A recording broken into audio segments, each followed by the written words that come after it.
Bonjour à toutes, bonjour à tous et bienvenue dans ce 50e live. C'est le 50e, et oui, je suis Natacha Tessier, coach business et mentor pour les femmes entrepreneurs qui veulent expanser leur business dans la joie, la bonne humeur et de façon rentable. Si vous passez par là, n'hésitez pas à me faire un petit coucou et sinon, un petit coucou en replay, ça me fera très plaisir. Alors, aujourd'hui dans ce 50e live, je voulais vous partager un petit peu la suite de mes réflexions du week-end et puis ça fait quand même un moment que j'y pense. Je vous avais dit qu'on travaillait en fait sur la rentabilité de notre modèle économique de façon globale et on regarde la rentabilité par branche d'activité. Cette année, en fait, on a changé le modèle économique en fin 2021 sur la partie formation professionnelle puisqu'on est passé d'un mode où j'animais de la formation en direct avec du chiffre d'affaires direct à un mode où j'ai arrêté la formation en direct et je suis passée par des partenaires, donc un mode de sous-traitance, de partenariat, avec plus du chiffre d'affaires en direct, puisque c'est eux qui le récupèrent, mais une commission.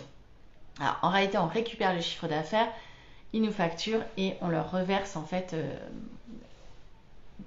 avec la déduction du forfait administratif et commercial.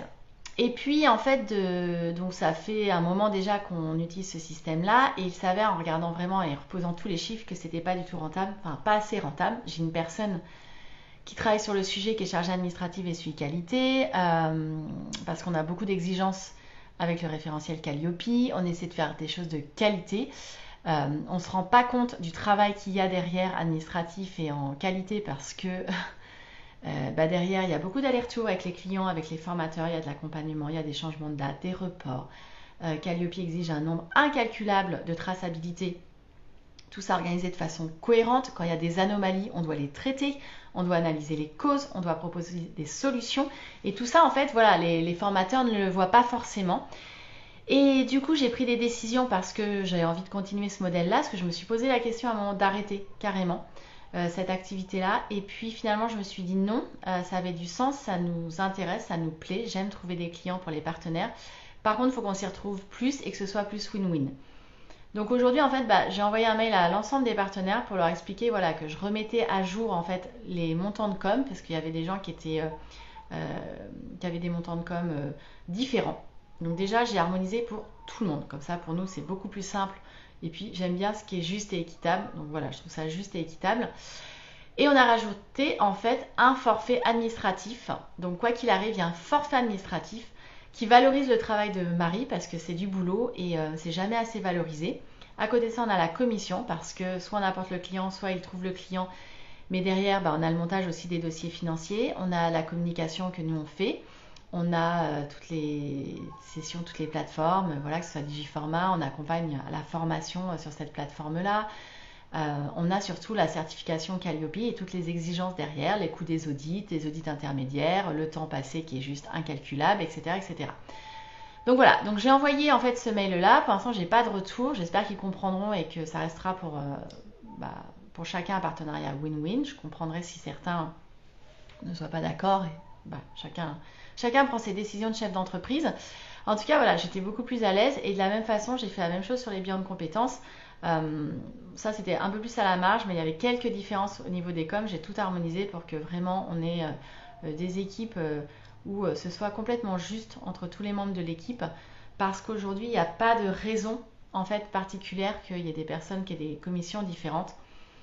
Et puis, comme j'ai donné un axe pour cette année de simplicité et de fluidité dans nos décisions, et ça nous simplifie la vie, c'est beaucoup plus simple et c'est plus fluide pour tout le monde. Voilà, donc du coup, c'était quand même des décisions assez impactantes parce que j'avais jamais rien changé depuis 2 ans, 2 ans et demi. Mais je me dis que voilà, c'est aussi ça, d'être chef d'entreprise, c'est parfois c'est de repenser et de se challenger régulièrement sur ces modèles économiques et de savoir prendre des décisions rapides, efficaces. Je pense pas qu'elles soient extrêmement impactantes. En tout cas, moi, je sais pourquoi je les prends, je sais parfaitement les justifier, donc je suis hyper à l'aise avec. Euh, et voilà, et parfois, voilà, on s'en passerait aussi de prendre des décisions d'augmentation. On n'est pas là pour augmenter juste pour augmenter, en fait, ça ne nous intéresse pas. Par contre, je pense aussi que j'ai été plutôt cool voire trop cool parce que j'ai testé en fait ce modèle et maintenant j'ai le retour d'expérience et je vois bien que si on veut que ce soit cohérent et que ce soit rentable, il fallait prendre ces décisions-là. Voilà ce que j'avais envie de vous partager dans ce live parce que bah ouais c'est ça en fait, c'est de prendre des décisions et de ne pas avoir peur de les prendre. Moi c'est pas quelque chose qui me fait peur. Je suis juste attentive à ce qu'elles soient vraiment justes et justifiées. Ça c'est important pour moi, donc je l'ai mûri, mais une fois que c'est décidé, en fait ce matin on a fait une réunion d'équipe, on en a reparlé, 5 minutes plus tard j'avais écrit le mail, j'avais envoyé. C'était hyper clair dans ma tête et c'était ce bon moment-là pour le faire. Voilà, donc du coup j'aurai sûrement quelques discussions avec certains partenaires. Bah, welcome, je suis open à la discussion, mais voilà, je suis hyper alignée avec ces décisions-là. Voilà ce que je voulais vous partager. Je ne sais pas si vous, dans votre quotidien d'entrepreneur, vous avez aussi à prendre parfois des décisions avec des partenaires qui peuvent être un peu compliquées. Comment vous les gérez, comment vous vous y prenez. Ça m'intéresse également voilà, d'avoir vos retours sur le sujet, d'échanger. Je trouve que d'ailleurs, ça serait un bon sujet de mastermind entre entrepreneurs.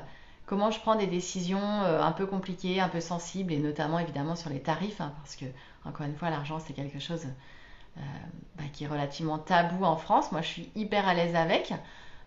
Je pense pas que je pense pas que je fasse des augmentations complètement délirantes. J'essaie de faire vraiment des choses cohérentes, qui aient du sens pour tout le monde. À côté de ça, j'augmente les prestations aussi hein, avec les clients, donc du coup, normalement, les partenaires s'y retrouvent. Je pense largement. Voilà, mais en tout cas, ça m'intéresserait de réfléchir avec vous sur les prises de décision un petit peu délicates à prendre parfois en tant que chef d'entreprise. Ben, moi, c'était aujourd'hui, c'était lundi, j'ai commencé la semaine comme ça, et puis voilà, comme ça, je peux maintenant dérouler sur des choses plus passionnantes pour tout le monde. Je vous souhaite une très belle après-midi, je vous dis à demain pour le prochain live de ma vie d'entrepreneur. Ciao, ciao, bye bye.